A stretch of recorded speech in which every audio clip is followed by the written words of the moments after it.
네, 더불어민주당 정책위원회 의장 이계호입니다. 중대재해처벌법 적용유예 국회 논의와 관련해서 더불어민주당의 정책위원회 입장을 말씀을 드리도록 하겠습니다.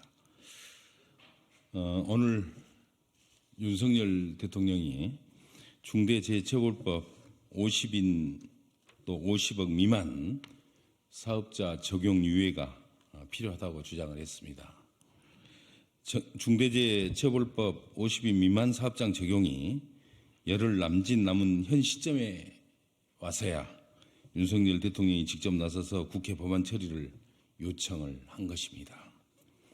법 제정 이후에 지난 3년간 50인 또 50억 미만 사업장 중대재해처벌법의 법 적용을 준비를 하고 또 영세기업의 어려움을 해소해 왔어야 할 행정부 수장으로서 참으로 부적절한 또 무책임한 발언이다 이렇게 생각을 합니다.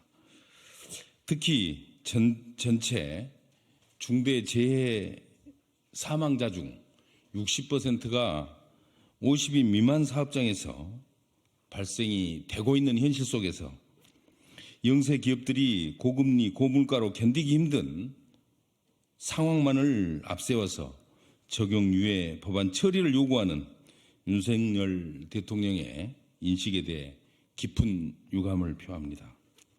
우리 민주당은 이미 지난해 11월 23일 중대재해처벌법 50인 또 50억 미만 사업장 적용유예 논의에 3대 전제 조건을 제시를 한 바 있습니다.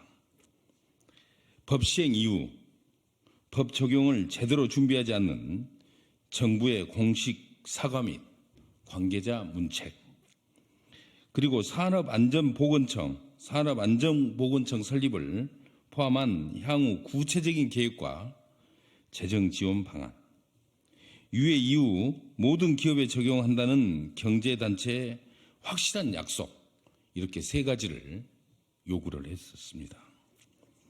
민주당이 이렇게 제시한 전제 조건 중에 지켜진 것은 경제단체가 억지 춘향식으로 발표를 했던 공동성명 딱 하나입니다. 윤석열 정부가 발표한 대책 역시 기존 정부 정책 발표를 짜깁기 하고 기존 예산안에 포장만 바꾼 것에 불과했습니다. 오늘 윤석열 대통령은 국회에 적용 유예 법안의 처리를 요구할 것이 아니라 행정부 수장으로서 먼저 공식 사과를 했어야 마땅합니다. 그리고 산재 사망 사고가 집중된 50인 또 50억 미만 사업장의 중대재해를 줄이기 위한 획기적인 대책을 발표를 했어야 행정부 수장으로서 올바른 태도였다 이렇게 말씀을 드립니다. 이에 따라서 우리 더불어민주당은 다시 요구합니다. 윤석열 대통령께서 진정으로 중대재해처벌법 50인 또 50억 미만 사업장 적용 유예 법안 처리가 필요하다고 생각을 하신다면 먼저 50인 또 50억 미만 사업장 중대재해를 집중 관리하는 산업안전보건청 설립을 위한 정부 조직법 개정안 및 관련 예산 또 조직 확보 방안, 출범 일정을 구체적인 계획을 세워 국회에 제출을 하셔야 합니다.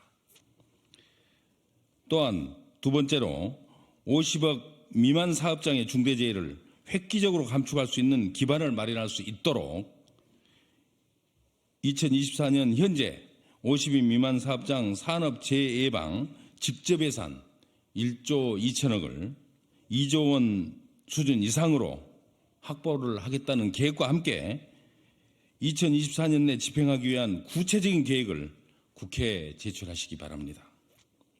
이러한 전제 조건이 충족이 된다면 우리 민주당은 중대재해처벌법 50인 또 50억 미만 사업장 적용 유예 법안에 대해서 여당과 논의를 시작하겠다 이렇게 말씀을 드립니다. 이상입니다.